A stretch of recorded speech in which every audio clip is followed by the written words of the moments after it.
ಜೀವನಗೆ ಸ್ವಾಗತ. ನಾನು ಇವತ್ತು ಹುಣಸೆ ಚಿಗುರನ್ನ ಬಳಸ್ಕೊಂಡು ಚಟ್ನಿ ಮತ್ತು ನೀರು ದೋಸೆ ಮಾಡ್ತಾಯಿದ್ದೀನಿ. ಬನ್ನಿ ಸ್ನೇಹಿತರೆ, ಹೇಗೆ ಮಾಡೋದು ಅಂತ ನಾನು ತೋರಿಸ್ಕೊಡ್ತೀನಿ. ನೋಡಿ ಸ್ನೇಹಿತರೆ, ನಾನು ಇವತ್ತು ಹುಣಸೆ ಚಿಗುರಿನ ಚಟ್ನಿ ಮಾಡುತ್ತಾ ಇದ್ದೀನಿ. ಅದನ್ನು ನಾನು ಸಣ್ಣಗೆ ಬಿಡಿಸ್ಕೊಂಡಿದ್ದೀನಿ ತೊಳೆದ್ಬಿಟ್ಟು. ಅದಕ್ಕೆ ಸ್ವಲ್ಪ ಮೆಣಸು, ಕರಿಬೇವು, ಒಂದು ಚೂರು ಮೆಂತ್ಯ, ಬೆಲ್ಲ ಮತ್ತು ಒಣ ಕೊಬ್ಬರಿ ತಗೊಂಡಿದ್ದೀನಿ. ತೆಂಗಿನಕಾಯಿ ಬೇಕಾದ್ರೆ ತೊಗೋಬೋದು. ನೋಡಿ, ಸ್ವಲ್ಪ ಸಾಸಿವೆ, ಇದನ್ನು ಸಾಸಿವೆನ ಹುರ್ಕೊಂಡು ಹಾಕಬೇಕು ಇದಕ್ಕೆ. ಮತ್ತು ಜೀರಿಗೆ, ಬೆಳ್ಳುಳ್ಳಿ, ಒಂದು ಸ್ವಲ್ಪ ಉಪ್ಪು, ಒಂಚೂರು ಹುರ್ಗಡ್ಲೆ ಹಾಕ್ಕೊಳ್ಳೋಣ. ಇದನ್ನು ನಾನು ಹುರ್ಕೊಳ್ತೀನಿ ಎಣ್ಣೆಯಲ್ಲಿ.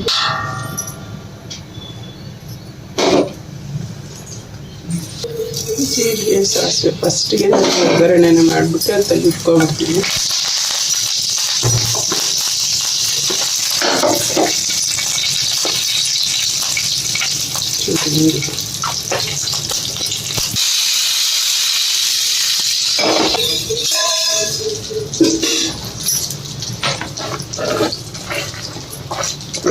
ಸಾಸಿವೆ ಮತ್ತು ಜೀರಿಗೆ ಹಾಕೋಣ.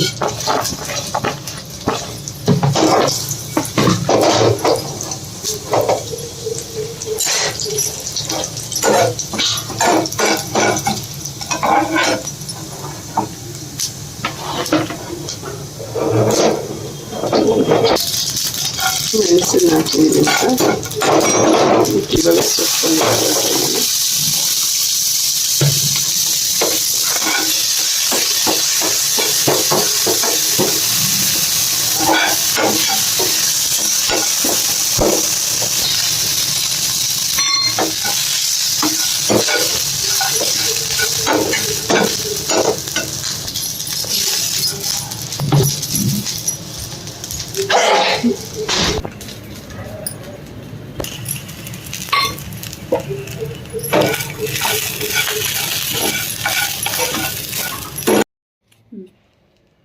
ನೋಡಿ, ಚಟ್ನಿ ಅಂತೂ ತುಂಬ ಚೆನ್ನಾಗಿದೆ ಸ್ನೇಹಿತರೆ.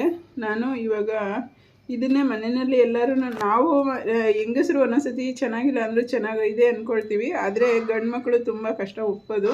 ಅವರೇ ತುಂಬ ಚೆನ್ನಾಗಿದೆ ಅಂತ ಅಂದ್ಬಿಟ್ಟು ಊಟ ಮಾಡಿದ್ದಾರೆ. ನಮಗೂ ತುಂಬಾ ಚೆನ್ನಾಗಿದೆ ಇದು. ಮತ್ತು ಒಂದು ದಿನಕ್ಕೆಲ್ಲ ಕೆಡಲ್ಲ ಈ ಚಟ್ನಿ. ಬೇರೆ ಚಟ್ನಿ ಎಲ್ಲ ಕೆಟ್ಟೋಗುತ್ತೆ.